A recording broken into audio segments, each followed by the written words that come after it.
आलसी ब्राह्मण की कहानी।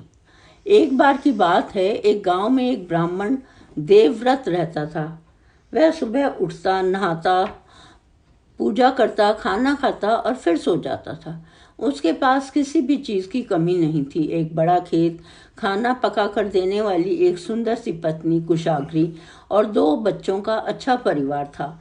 सब कुछ होने के बाद भी ब्राह्मण के घर वाले एक बात से बहुत परेशान थे। वो बात यह थी कि देवव्रत बहुत आलसी था। वो कोई भी काम खुद नहीं करता था और दिन भर सोता रहता था। एक दिन बच्चों का शोर सुनकर ब्राह्मण जाग गया। उसने देखा कि उसके दरवाजे पर एक साधु महाराज आए हैं। देवव्रत और उसकी पत्नी ने साधु महाराज का स्वागत किया, उन्हें भोजन कराया। भोजन के बाद ब्राह्मण ने साधु की खूब सेवा की। साधु महाराज उसकी सेवा से बहुत खुश हुए। उन्हें वरदान मांगने को कहा।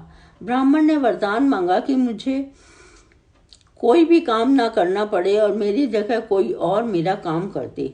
तब साधु उससे वरदान में एक जिन देते हैं और साथ ही यह भी कहते हैं कि जिन को हमेशा व्यस्त रखना। अगर उसे काम नहीं दिया तो वो तुम्हें खा जाएगा।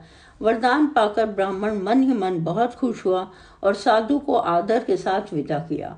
साधु के जाते ही वहां एक जिन प्रकट हुआ। पहले तो ब्राह्मण उसे देखकर डर गया, लेकिन जैसे ही उसने ब्राह्मण से काम मांगा, ब्राह्मण का डर दूर हो गया और वो उसे पहला काम घर की साफ सफाई का दे देता है। जिन वहां से गायब हो जाता है और ब्राह्मण की खुशी का ठिकाना नहीं रहता। कुछ ही देर में जिन फिर आ जाता है और बोलता है कि घर की सफाई हो गई है, दूसरा काम दीजिए। ब्राह्मण सोचता है कि इतना सारा काम इसने इतनी जल्दी कर दिया। ब्राह्मण इतना सोच ही रहा था कि जिन बोलता है कि मुझे जल्दी से काम बताओ, नहीं तो मैं आपको खा जाऊंगा। वो उसे दूसरा काम खेत जोतने का देता है। जिन वहां से गायब हो जाता है। कुछ ही देर में फिर आ जाता है और बोलता है खेत जोत दिया, और काम दीजिए। ब्राह्मण सोचता है कि इतना बड़ा खेत इसने इतनी जल्दी कैसे जोत दिया। जिन फिर बोला, जल्दी मुझे काम बताओ। ब्राह्मण डर जाता है और बोलता है कि जाकर खेतों में सिंचाई करो। जिन फिर वहां से गायब हो जाता है और थोड़ी ही देर में फिर आ जाता है। जिन आकर बोलता है कि खेतों की सिंचाई हो गई है, अब अगला काम बताइए। ब्राह्मण एक एक करके सभी काम बताता जाता है और जिन उसे चुटकियों में पूरा कर देता है। ब्राह्मण की पत्नी कुशाग्री यह सब देख रही थी और अपने पति के आलसीपन पर चिंता कर रही थी। शाम होने के पहले ही जिन ने सभी काम कर दिए। सब काम करने के बाद जिन ब्राह्मण के पास आ गया और बोला कि अगला काम बताइए, नहीं तो मैं आपको खा जाऊंगा। अब ब्राह्मण के पास कोई काम नहीं बचा जो उसे करने के लिए कह सके। उसे चिंता होने लगी और वह बहुत डर जाता है। जब कुशाग्री अपने पति को डरा हुआ देखती है तो अपने पति को इस संकट से निकालने के बारे में सोचने लगती है। वह ब्राह्मण से बोलती है कि स्वामी, अगर आप मुझे वचन देंगे कि आप कभी आलस नहीं करेंगे और अपने सभी काम खुद करेंगे तो मैं इस जन को काम दे सकती हूँ।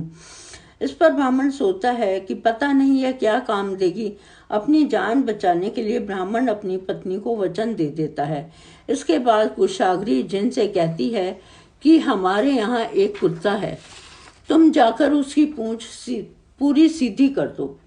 याद रखना, उसकी पूंछ एकदम सीधी होनी चाहिए। जिन बोलता है कि अभी यह काम कर देता हूँ। यह कहकर वह वहां से चला जाता है। लाख कोशिश करने के बाद भी वह कुत्ते की पूंछ सीधी नहीं कर पाता और हार मान लेता है। हार कर जिन ब्राह्मण के यहाँ से चला जाता है।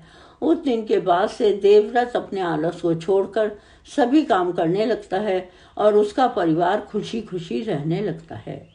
कहानी से सीख, हमें कभी आलस नहीं करना चाहिए। आलस करने से हम मुसीबत में फंस सकते हैं। इसलिए हमें आलस छोड़कर अपना काम खुद ही करना चाहिए। धन्यवाद।